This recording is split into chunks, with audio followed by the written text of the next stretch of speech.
Oui, donc moi je m'étonne un peu de voir un élagage au moment de la nidification et de la floraison, de plus en plus. Et ça me choque énormément. Ouais. Quoi. Comme la tonte. Bon, qui veut répondre? C'est ça, ça. Ouais, comme ça, je Et,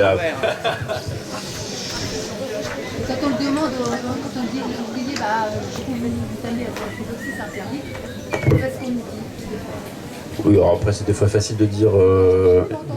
Nous, en tout cas, les élus, on n'est pas des techniciens des espaces verts. On passe des conseils. En tout cas, maintenant, on sera un petit peu vigilant, mais souvent aussi, on a les questions des contraintes, notamment, enfin, sur l'avenue, quand on les taille assez ras. C'est vrai que c'est un vrai questionnement pour nous et au niveau des élus, on n'est pas toujours d'accord. On a des techniciens qui nous disent c'est ce qu'il faut faire. Et puis on a aussi des fois des riverains, parce qu'en fait on a des arbres qui peuvent gêner. Oui, mais si vous le taillez qui peuvent gêner. saison, il va partir vers une Alors, année, après, ça des fois, marche. la question de la temporalité des collectivités fait que, en fait, on est des fois contraint en fait sur les commandes, les planifications, notamment quand c'est de la prestation. Là, en l'occurrence, ça peut être des fois de la prestation. On n'est pas toujours sur des choses qui sont très cohérentes. Et j'avoue qu'effectivement, c'est là-dessus qu'on doit aussi travailler. Sur des fois la planification et les périodes. Mais on fonctionne des fois en bon de commande, en machin, planification. Et ce qui fait que finalement, on arrive des fois à des formes de décalage et limite, on n'est plus forcément dans le bon timing. Et si on n'est plus dans le bon timing, ça veut dire soit on reporte à l'année suivante, ce qui risque de causer des désagréments pour les riverains.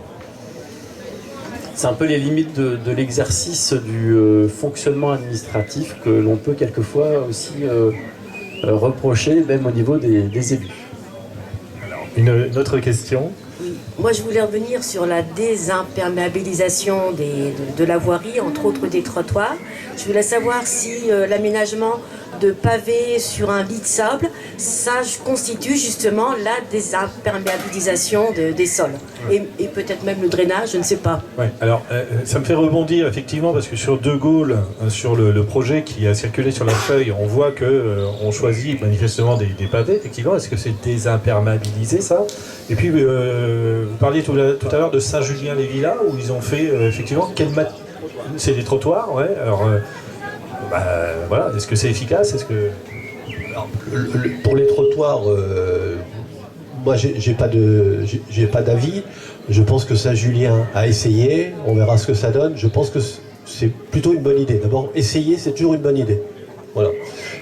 Après, si ça marche, c'est généralisé. Si ça marche pas, on n'a pas dépensé l'argent du contribuable sur d'autres sujets. Les pavés, oui, ça marche. Alors, attention, hein, pour désimperméabiliser réellement, il faut quand même gratter pas mal. Hein. Voilà. Parce que si vous retirez la couche superficielle, parfois en dessous, c'est très difficile, c'est très dur. Et puis l'eau, elle va pas elle va pas ruisseler en surface, elle va ruisseler en dessous, elle va vous emmener le sable, etc. Enfin voilà, c'est pas... Techniquement, ça demande quand même du travail. Hein. Voilà. Mais ça marche, oui, bien sûr. d'autres questions? Attends, je vais te frustrer un petit peu. Moi, je reviens avant de frustrer. Ah, moi, il y a une autre question. Ouais. Je suis pas sûr. Je suis pas sûr. Moi, c'est une interrogation plutôt. Vous avez dit plusieurs fois que c'était des arbitrages. Et moi, j'ai quand même toujours l'impression depuis 40 ans que c'est quand même la voiture. Que dans les arbitrages, c'est d'abord priorité à la voiture. Et après, on verra s'il reste de la place pour les piétons, les vélos, les arbres, les machins et les trucs. Première question. Arnaud, Dominique, hein, est-ce que vous avez encore cette pression Par exemple, le long du quai, on parlait tout à l'heure, avec la fontaine le long de la préfecture, il y avait 2 voies de circulation, il n'y en a plus qu'une, et il y a une piste vélo et une promenade. Voilà, c'est un exemple, c'est le dernier. Est-ce qu'il y a plus de voitures à 3 qu'avant? C'est le nombre de voitures globalement.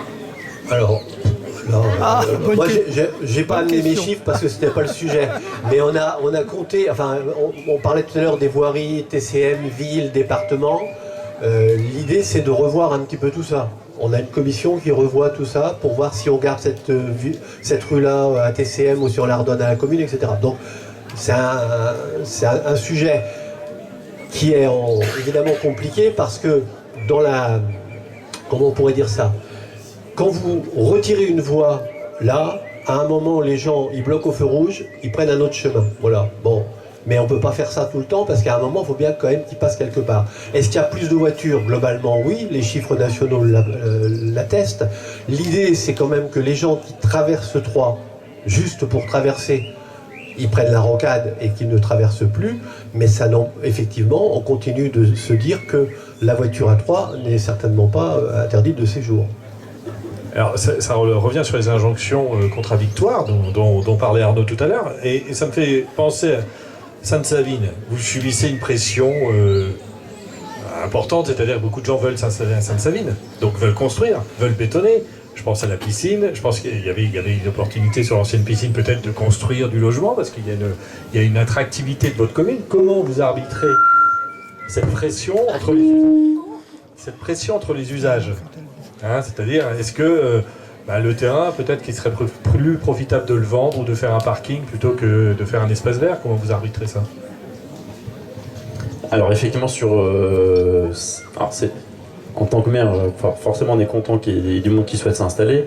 Pour autant, quelquefois, effectivement, ça entraîne de la pression foncière, d'où la nécessité aussi, pour nous, notamment dans le cadre de documents structurants tels que le PLU, le plan local d'urbanisme, de pouvoir sécuriser un certain nombre d'éléments. On sait que dès qu'on a des espaces, notamment de disponibles sur Sainte-Savine, on a des velléités d'acquisition, et notamment sur de la densification, plutôt de la densification. Donc, la première stratégie que nous on a fait sur notamment certains terrains et espaces, on a fait de l'acquisition foncière, voilà, quand des opportunités se présentaient pour sécuriser des éléments. Là, on a un exemple, alors qui n'est pas encore passé en conseil municipal, qui passera bientôt, notamment sur un endroit où voilà, il y avait potentiellement la construction d'immeubles locatifs. C'est bien pour le maire d'avoir plus d'habitants, mais à un moment donné aussi, ça peut aussi générer d'autres troubles. Et à un moment donné, il faut aussi avoir une forme d'équilibre. On est sur un territoire, notamment sur Sainte-Savine, sur un foncier qui est circonscrit. On n'a pas, comme d'autres territoires, beaucoup de terrains à construire. On est plutôt des fois sur des formes de densification, quelquefois sur des dents creuses, d'où dans le cadre du PLU, d'identifier ces fameuses dents creuses et de pouvoir activer, quand c'est possible, les leviers pour maîtriser ce foncier, ou en tout cas d'établir des règles pour éviter trop de densification. Donc c'est vrai qu'on a un territoire attractif, on a des leviers au travers notamment du PLU, quelquefois de l'acquisition foncière quand c'est possible, et puis on regarde des moyens, parce que les moyens des collectivités, comme aussi les ménages, etc., il y a beaucoup de choses qu'on aimerait faire et quelquefois on est obligé de procéder à des arbitrages, et donc aussi d'identifier ce qui est stratégique et quelquefois qui est moins stratégique. En tout cas sur la question de la densification, on y fait attention, parce que qui dit densification dit aussi quelquefois problématique de stationnement. Voilà. Ça fait le joint aussi avec la question de la place de la voiture et des aménagements, et pour se dire aussi qu'on sait dans les attentes, notamment des habitants, c'est la nécessité d'avoir des aménagements sécurisés de déplacement. Et quand on parle de mobilité, donc il y a forcément le vélo. Maintenant, on a le vélo assistance électrique qui, pour le coup, a fait un coup de boost sur la question de la mobilité. Et qui dit aménagement sécurisé, dit développement de la mobilité. On se rend compte notamment quand on voit typiquement sur les Viennes, on a un aménagement, alors déjà certes très bucolique, agréable, mais qui est sécurisé, et que finalement on arrive à des conflits d'usage, puisqu'en fait on a beaucoup de gens qui empruntent parce que c'est un aménagement sécurisé.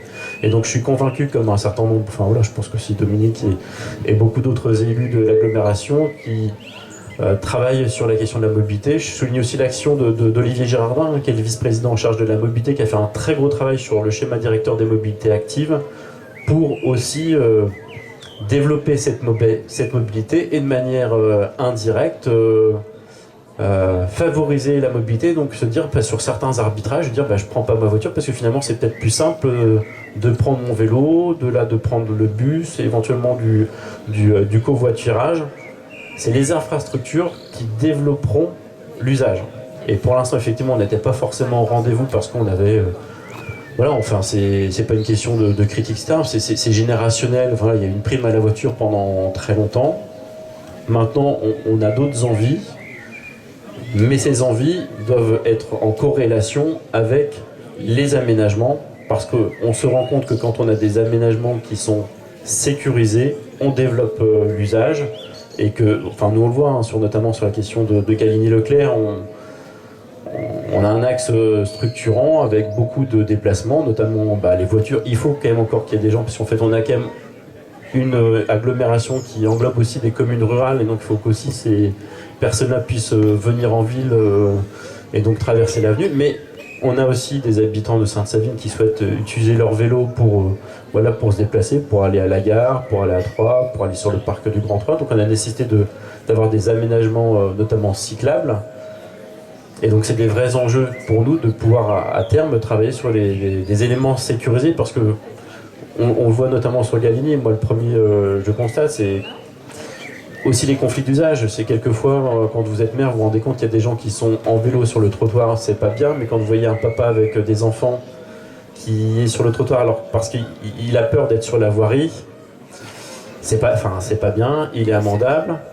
Ça peut être un risque pour les piétons, parce qu'en fait après c'est la question du conflit d'usage, mais parce qu'on manque d'aménagement. Et donc c'est pour le coup aussi un dossier que nous on souhaite porter sur la question de la requalification de l'axe Galigny-Leclerc, c'est de pouvoir développer, parce que c'est un axe structurant, c'est de pouvoir développer la mobilité douce sur cette partie-là, parce qu'on a une demande de beaucoup d'administrés d'aménagement sécurisé, et qui sont des fois une forme d'arbitrage en disant voiture versus vélo, mais vélo dans un environnement pas très sécure, je prends ma voiture. Donc des aménagements avant tout. Alors ça fait une très bonne transition